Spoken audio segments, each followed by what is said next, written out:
Hello दोस्तों, स्वागत है आप लोगों का।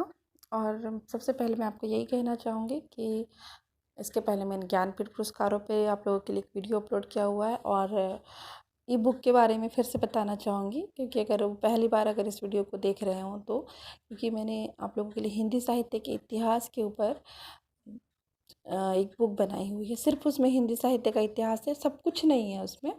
जैसे आप कोई बुक खरीदने चाहते हैं मार्केट में तो आप लोग को 450-500 तक की मिलेगी या थोड़े उससे कम में। और मैं आप लोगों के लिए मतलब जैसे हर एक टॉपिक, जैसे हिंदी साहित्य का इतिहास है तो उसके पहले लेखक से लेकर उसके नामकरण से लेकर और भी उससे संबंधित 50 वस्तुनिष्ठ मतलब वन लाइनर प्रश्न मैंने आप लोगों के लिए डाले हैं। डायरेक्ट आंसर है उसमें और कथन वगैरह भी हैं। और आपको अच्छा लगता है तो प्लीज़ दोस्तों मुझे कमेंट करके बताइए। और आप लोग के सपोर्ट के बिना मैं कैसे करूँगी ये सब, तो इसलिए मुझे बताइए और अपना सुझाव भी दीजिए कि मैं उसमें और क्या परिवर्तन कर सकती हूँ। तो मैंने उसकी ज़्यादा प्राइस नहीं रखी है, सिर्फ 20 रुपये रखी है अभी। और इसके बाद जैसे जैसे छोटी बनेगी तो 10 रुपये, और मतलब थोड़ी बड़ी बनी इस टाइप से मैं रखूँगी, ज़्यादा प्राइस नहीं रहेगी। और उसमें सब कुछ रहेगा। आप अपना सुझाव ज़रूर दीजिएगा दोस्तों। उस ई बुक को आप खरीदिए और मुझे बताइए, पढ़िए कि आप लोग को कैसी लगी और उसमें मैं क्या बदलाव कर सकती हूँ। और प्रत्येक टॉपिक को मैं कवर करूँगी। तो आज हम पढ़ेंगे प्रसाद की कहानियों पर प्रश्न। जयशंकर प्रसाद की पहली कहानी है ग्राम 1911। इसमें सिर्फ आपको कहानी के प्रश्न मिलेंगे, सिर्फ कहानी। तो आप लोग का क्या रहेगा, कॉन्सेप्ट अच्छा क्लियर होगा कि हाँ सब पूरा ही जयशंकर प्रसाद का और इनकी ये कहानी है, इससे संबंधित कोई भी प्रश्न आपका गलत नहीं होगा। जयशंकर प्रसाद का प्रथम कहानी संग्रह है तो उसका दूसरा ऑप्शन होगा छाया 1912। ये कहानी संग्रह बोल रहा है और ये क्या था, पहली कहानी। जयशंकर प्रसाद की अंतिम कहानी है सालवती 1936। जयशंकर प्रसाद का अंतिम कहानी संग्रह है तो इंद्रजाल 1936। तो आपको पहला और आखिरी पता चल गया। प्रकाशन काल के अनुसार प्रसाद की कहानियों का सही अनुक्रम, तो इसका हो जाएगा दूसरा ऑप्शन छाया 1912, प्रतिध्वनि 1926, आंधी 1929, इंद्रजाल 1936। आप अगर इसको नोट कर लीजिएगा दोस्तों, बहुत इम्पॉर्टेंट है। आकाशदीप के रचनाकार हैं प्रसाद। आकाशदीप के रचनाकार कौन है, प्रसाद। प्रसाद ने किस कहानी में अकालग्रस्त आदिवासियों की भूख की पीड़ा का मार्मिक चित्रण किया है, तो वो कौन सी है, पाप की पराजय। ये इनकी जयशंकर प्रसाद की कहानी है, उसमें इसका चित्रण किया गया है। देखिए ये कितना इम्पोर्टेंट प्रश्न है, क्योंकि आजकल इस तरह से ही प्रश्न पूछे जाते हैं। प्रकाशन वर्ष के अनुसार प्रसाद की निम्नलिखित कहानियों का सही अनुक्रम, तो इसका हो जाएगा तीसरा ग्राम 1910, आंधी 1929, इंद्रजाल 1935, सालवती 1935।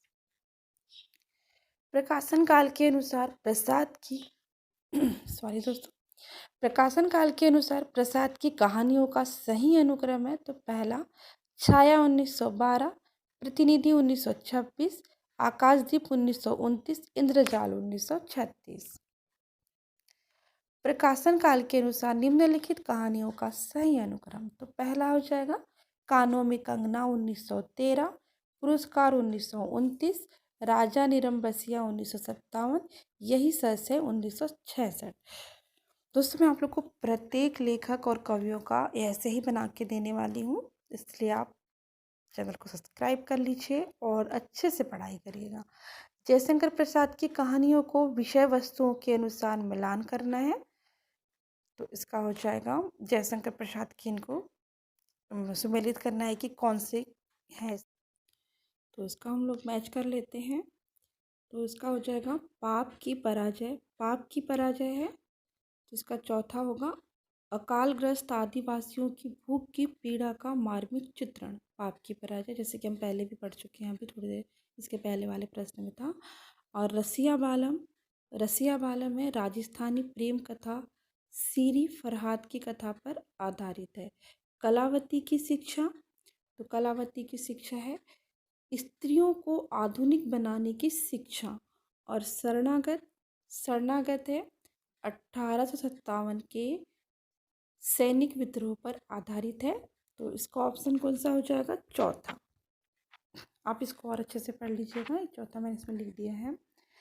जयशंकर प्रसाद की कहानियों को विषय वस्तु के अनुसार मिलान करना है। इसका क्या हो जाएगा?